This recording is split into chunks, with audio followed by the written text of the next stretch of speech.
फायदा नहीं है, उनको नहीं करना चाहिए। उनको 1 साल भी अपने देश को दे देना चाहिए, उनको सड़कों पे आ जाना चाहिए। पहले हमें ये गवर्नमेंट बदलनी है, फिर कोई तुम्हारा कुछ होगा, नहीं तो हम सब ये अडानी के गुलाम हो जाए। करोड़ों लोग आ गए थे, ये तुझे 10-5 हजार से कुछ नहीं होने वाला। ये सारे यूथ को, पूरे इंडिया को आना चाहिए और ये जगह नहीं है, सड़कों पे लेके निकल जाना चाहिए उनको। पीछे मैं नहीं किसी डरती, क्या कर लोगे मेरा, तुम क्या उखाड़ लोगे, करना पड़ेगा।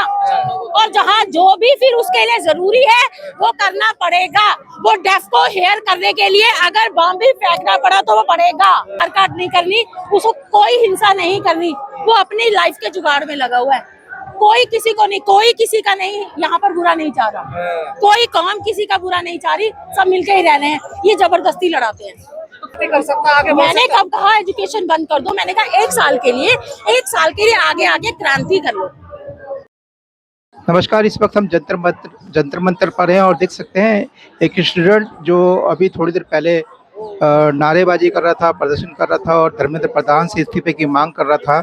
नारे लगा लगा कि उसकी हालत आप देख सकते हैं किस तरह से वो थोड़ी देर के पहले बेहोश होकर गिर गया था और उसके साथ ही उसे पंखा उंखा करके पानी वानी करके उसे होश में लाने का प्रयास कर रहे हैं। देख सकते हैं काफ़ी भारी गर्मी यहाँ पर इस वक्त जो मौसम है काफ़ी गर्मी वाला है, उमस हो चारों तरफ, जिस वजह से जहाँ स्टूडेंट है जो भूखे प्यासे उनको परेशानी देख सकते हैं। भारी संख्या में लोग आज यहाँ पर जंतर मंतर पर एक बार फिर से एकत्रित हुए हैं, क्योंकि आज अरविंद केजरीवाल और भी बहुत सारे नेता, डिम्पल यादव, काफ़ी लोग यहाँ पर आने वाले, इस वजह से यहाँ पर भारी संख्या में भीड़ है और इसी वजह से ऊपर से गर्मी भी काफ़ी अधिक है, जिसके कारण लोग यहाँ पर बेचैन होते हैं और बेसुध होकर परेशान होते हैं। देख सकते हैं यहाँ पर काफ़ी भारी संख्या में लोग आए हुए हैं और यहाँ पर सभी अपनी बात रखने को तैयार हैं।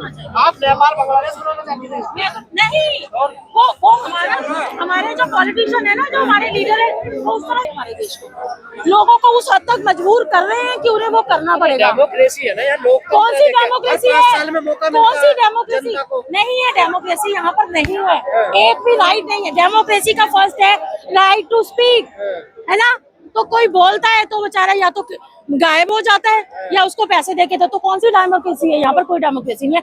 हमारे शहीदों ने अपनी जानें बेकार में ही दी, तो मेरे ख्याल से वो ब्रिटिश ही चलते तो अच्छा था, ब्रिटिश रूल ही चलने देते तो अच्छा था। अभी हमसे कौन सी आजादी मिल गई हमें आज की डेट में? तो जनता को नहीं, कोई आजादी नहीं है, हमें आजादी नहीं है, किसी एक माइनॉरिटी को आजादी नहीं है। मैं भी माइनॉरिटी हूँ और भी माइनॉरिटी है, सबको पता है, वहाँ बिल्कुल खतरे में है।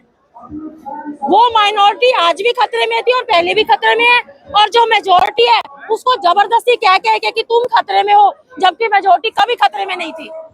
अगर तुम अपनी, आज तुम मोदी राज हो, तुम तो आए हिंदुत्व के कारण हो ना, तुम तो आए, वो तुम्हारा मंदिर बनाएंगे ये, उसके बाद भी अगर हिंदू अगर खतरे में है तो फिर तुम पर लानत है। कह रहे बटोगे तो कट जाओगे, 80-20 की बात करते हैं। कौन से बट रहे हो? कोई नहीं बट रहा है, वो जबरदस्ती आपके दिमाग में वो थोपना चाहते हैं।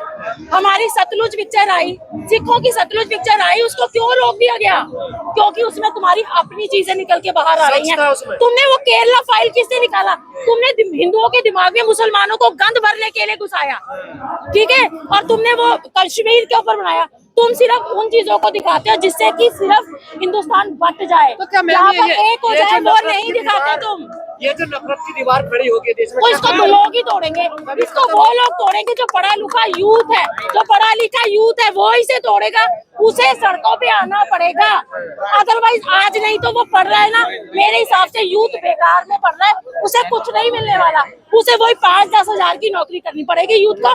तो इससे बेहतर है आज वो छोड़ दे, मैं तो कह रही पढ़ाइयाँ भी छोड़ दे, सड़कों पे आ जाए, पहले सरकार को बदले, फिर होएगा कुछ। 22 लाख बच्चे बैठे थे एग्जाम में, आपको लगता है? मैं कह रही हूँ उनका कोई फायदा नहीं है, उनको नहीं करना चाहिए, उनको 1 साल भी अपने देश को दे देना चाहिए, उनको सड़कों पे आ जाना चाहिए। पहले हमें ये गवर्नमेंट बदलनी है, फिर कोई तुम्हारा कुछ होगा, नहीं तो हम सब ये अडानी के गुलाम हो जाएंगे। उसके अंदर 5-10 हजार की नौकरी करेंगे हमारे बच्चे। तो मैम आप क्या गलत आंदोलन में आगे सोनम जी कह रहे हैं हमको सरकार बदलने नहीं आए यहाँ पर? नहीं, मैं तो देखने आई, तमाशा चल रहा है, मैं तो देखने आई हूँ, ये तमाशा ही चल रहा है, ये तमाशा ही चल रहा है, क्योंकि इससे कुछ नहीं होने वाला। बताओ ना, इससे कौन पूछ? एक दिन से बैठे गर्मी में, कोई पूछने आया? कोई पूछने आया? उनको कोई फर्क नहीं पड़ता, सोनम वांगचुक से उन्हें कोई फर्क नहीं पड़ता। वो किसान एक 1.5 साल तक वो किसान बैठे रहे, तो हटे वो पीछे, क्योंकि उनके लाखों करोड़ों लोग आ गए थे। ये तुझे 10-5 हजार से कुछ नहीं होने वाला। ये सारे यूथ को, पूरे इंडिया को आना चाहिए, और ये जगह नहीं है, सड़कों पे लेके निकल जाना चाहिए।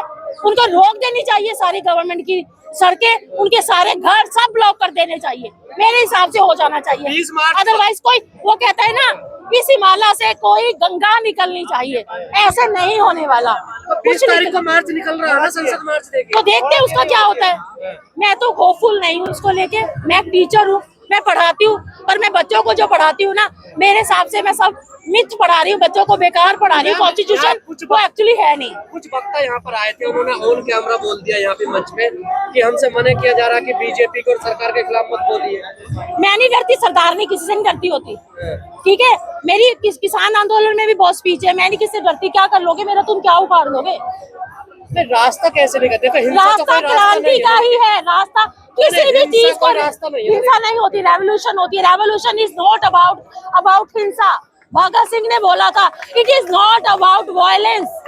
ये है, आपको अपने हकों की लड़ाई लड़नी है तो सारों को सड़क पे उतरना पड़ेगा, और जहाँ जो भी फिर उसके लिए जरूरी है वो करना पड़ेगा।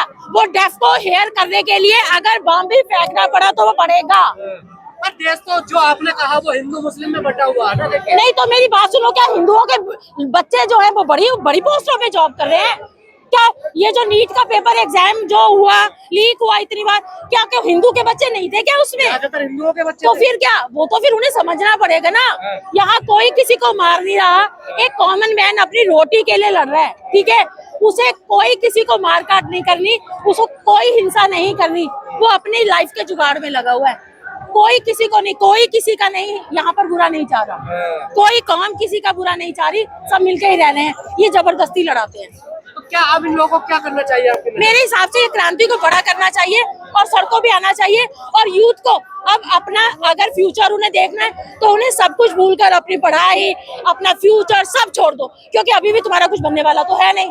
तो तुम कुछ क्रांति कर लो, उसके बाद शायद कुछ आपकी पढ़ाई का, आपकी मेहनत का कुछ फल आपको मिल जाए, अदरवाइज अभी तो नहीं मिलेगा। बगैर एजुकेशन के क्या देश प्रगति कर सकता है? आगे मैंने कब कहा एजुकेशन बंद कर दो? मैंने कहा एक साल के लिए आगे क्रांति कर लो। वो क्रांति सड़कों पे उतरेगी, सारा यूथ उतरेगा, सिर्फ दिल्ली का नहीं, पूरी इंडिया का यूथ आएगा। तब क्रांति एक के करने से नहीं होती। क्या इनको भूख हड़ताल तोड़ देनी चाहिए? तो मेरी बात सुनो, वो जिस तरह से मुझे सुनने में आया, मुझे नहीं पता सही है गलत है, कि धर्मेश यादव जी, वो जो धर्मेश प्रधान जी है, वो आगे अपनी गवर्नमेंट को वो दे रहे हैं धमकियां, मैं तुम्हारा उजागर, तो कुछ नहीं होने वाला यहाँ पर। ये सब बहरे हो गए हैं, ठीक है। ये गांधी जी के 3 बंदर बने हैं, ना तो इन्हें कुछ दिखता है, ना सुनता है, और ना ये कुछ बोलते हैं, ठीक है। तो ये क्रांति होनी चाहिए, अदरवाइज कुछ नहीं होगा। किसी संगठन से? मैं किसी संगठन से नहीं, मैं एक कॉमन मैन हूँ, एक टीचर हूँ, जो मैं सिर्फ अपना पॉइंट ऑफ व्यू बताया, मैं एक शिक्षक हूँ, ठीक है।